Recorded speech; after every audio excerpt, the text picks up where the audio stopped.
Middle east के Hormuz में तनाव अपने चरम पर है, लेकिन इस संकट के बीच वैश्विक कूटनीति की एक तस्वीर सामने आई है जिसने सबको हैरान कर दिया। ट्रंप के पैरों के नीचे से जमीन सिरकना शुरू हो गई है।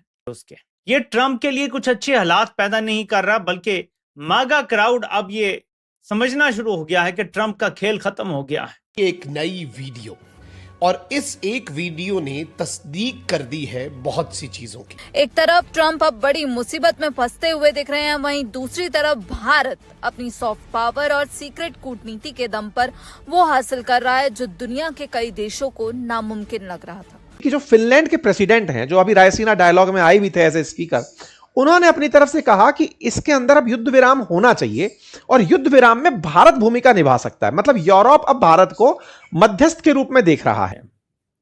ये बड़ी इंपॉर्टेंट चीज है, लेकिन पाकिस्तान एक चीज को महसूस कर रहा है and that is very significant.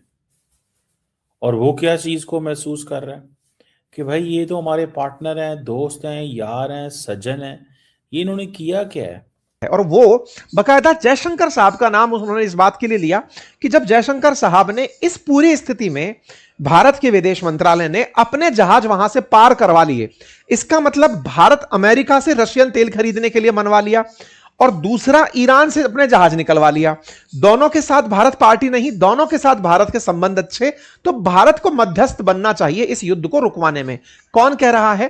Finland के प्रेसिडेंट के द्वारा यह बात यहां पर रखी गई। ठीक है, तो इस चीज को लेकर के भी लोग थोड़े से समझ रहे हैं कि उनकी फॉरेन पॉलिसी बड़ी कामयाब है। या तो वाकई बड़ा सही साबित हो गया। तो देख लें फिर आज वही कुछ हो रहा है और अभी ये जो वाकया हुआ है, अब देख ले ये क्या हरकतें कर रहे हैं। हाँ, look at them, I mean look at their thinking process. Modi 67% of the vote turn out किया था लास्ट इलेक्शन, जब लोग कहते थे ये हार जाएगा।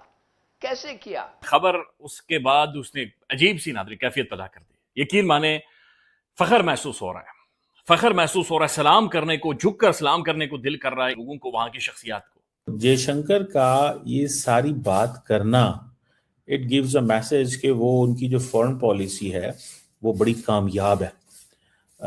और इस वक्त तो सबसे बड़ी बात ये है कि जिसका भी वो जिसे कहते हैं ना, तेल गुजर जाए तो क्या ही बात है। जिसका भी तेल वहाँ से गुजर जाए तो क्या ही बात है, क्योंकि असल मसला है कि लोगों का वहाँ से तेल नहीं गुजरने दिया जा रहा।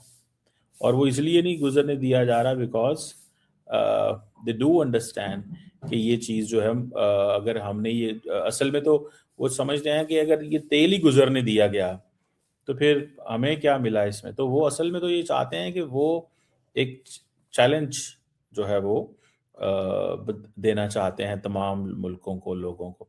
क्या इंडिया ही बनेगा वर्ल्ड वॉर 3 का स्टॉप वाला बटन?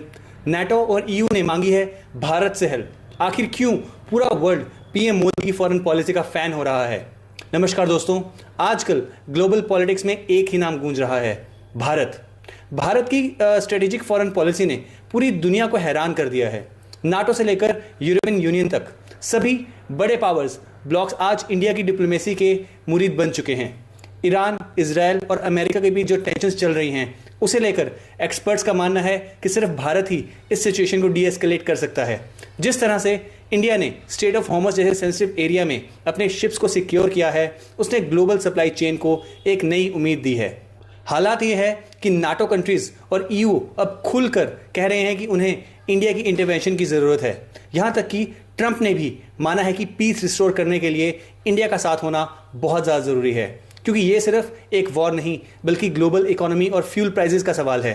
इंडिया की बैलेंस ऑफ पावर्स अप्रोच ने यह साबित कर दिया है कि आज हम किसी एक ऑब्जर्वर नहीं बल्कि एक ग्लोबल डिसीजन मेकर हैं।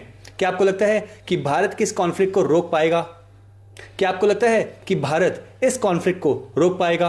कमेंट सेक्शन में अपनी राय जरूर बताइए। वीडियो पसंद आए तो वीडियो को लाइक करें और शेयर करें, और ऐसे जियोपॉलिटिकल अपडेट्स के लिए चैनल को सब्सक्राइब करना ना भूलें। मिलते हैं अगली वीडियो में। जय हिंद। अच्छा चीमा साहब, फ्रीडम ऑफ स्पीच तो है, और वो कितनी ज्यादा है उस पर बात हो सकती है, कितनी कम है उस पर भी बात हो सकती है। सर, आपने कहा कि जंगें हम पे मुसल्लत की गई, ये भी मेरे ख्याल में एक नैरेटिव है जो फैक्ट बेस्ड नहीं है, which is not accurate narrative. और बहुत सारे लोग कहेंगे कि it is a totally false narrative.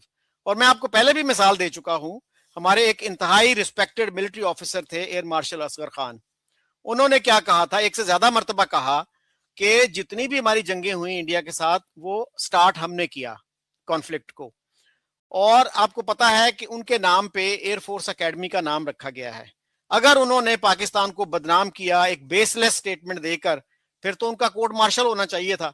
कम से कम उनको पूछा ही जाना चाहिए था, उनको कंडेम किया जाना चाहिए था कि आपने बिल्कुल बेसलेस बात की, फॉल्स बात की, पाकिस्तान को एक नेगेटिव रेपुटेशन आपने देने की कोशिश की। और आपने कहा कि हम पीछे नहीं रहे, बहुत सारे मैदानों में हम आगे भी हैं। तो सर बड़े बड़े जो मैदान हैं, किन में हम आगे हैं? मतलब हेल्थ केयर में क्या हमारा जो है लाइफ एक्सपेक्टेंसी वो इंडिया से बेहतर है? क्या बांग्लादेश से बेहतर है? बांग्लादेश तो एक वॉर रेविज्ड कंट्री था, किन हालात में उनका वजूद हुआ? और हमारी लिटरेसी आप देख लीजिए, इंडिया की लिटरेसी 47 में 12% थी, आज वो 80% से ऊपर है। और अभी उनका सेंसस होगा, हो सकता है 85 के करीब हो। लेकिन हमारी जो है वो 60-62 से ऊपर जाने का नाम नहीं लेती। बीच में ऐसे भी 2 साल आए थे जब वो एक्चुअली इट फेल डाउन, 2% कम हो गई थी, 60 से 58 पे आ गई थी। तो सर हमारे 27 मिलियन बच्चे जो हैं स्कूलों से बाहर हैं। हमारे 40% of our children are facing stunted growth. ये मैं पहले भी गुजारिश कर चुका हूं। तो ये जो है इतने बड़े बड़े चैलेंजेस, 78 इयर्स ऑफ इंडिपेंडेंस, उसके बाद भी हमारे कम से कम जो है 45% of our people are living below the poverty line. और अगर इसकी आप मिडिल इनकम वाली डेफिनेशन लें तो ये तादाद बहुत ज्यादा हो जाएगी, 60% से भी ऊपर चली जाएगी। मिफ्ता इस्माइल साहब के अगर आप फिगर्स देखें तो वो ये कहते हैं कि हमारी जो है 30% of our population earns less than 8,500 rupees per month.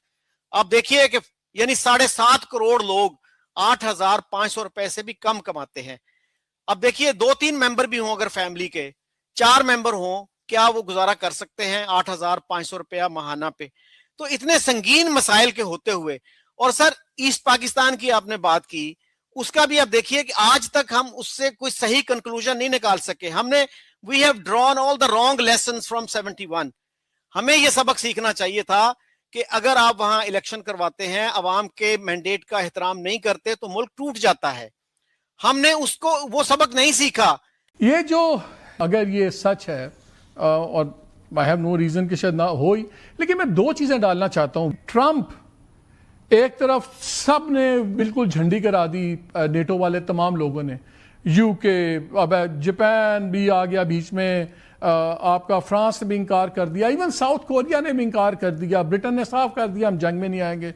और बहुत उनकी लेदे हुई जो उन्होंने सुनाई है बातें वो बार बार टीवी पे चल चुकी हैं। बड़े बड़े प्रोफेसरों से वो बाजी ले गए, कहा था मोहब्बत गोलियों से बो रहे हो, वतन का चेहरा खून से धो रहे हो, गुमा तुमको के रास्ता कट रहा है, यकीन मुझको के मंजिल खो रहे हो। तो सर हमने इलेक्शन करवाए थे और हमारे सारे ही एक्सपर्ट्स ये कहते हैं कि they were the most fair and free elections in the history of Pakistan. उसका नतीजा हमने एक्सेप्ट नहीं किया और वहां पे मिलिट्री एक्शन शुरू कर दिया।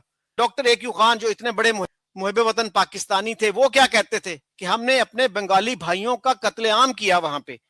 तो आज भी हम ये मानने के लिए तैयार नहीं है कि हमने वहां पे इतनी संगीन गलतियां की, हमने उनको प्रॉपरली रिस्पेक्ट के साथ ट्रीट नहीं किया बंगालियों को, इसकी वजह से मुल्क टूटा। और आपने कहा कि आप बहुत सेफ हैं। सर हमें तो दिन रात ये बताया जाता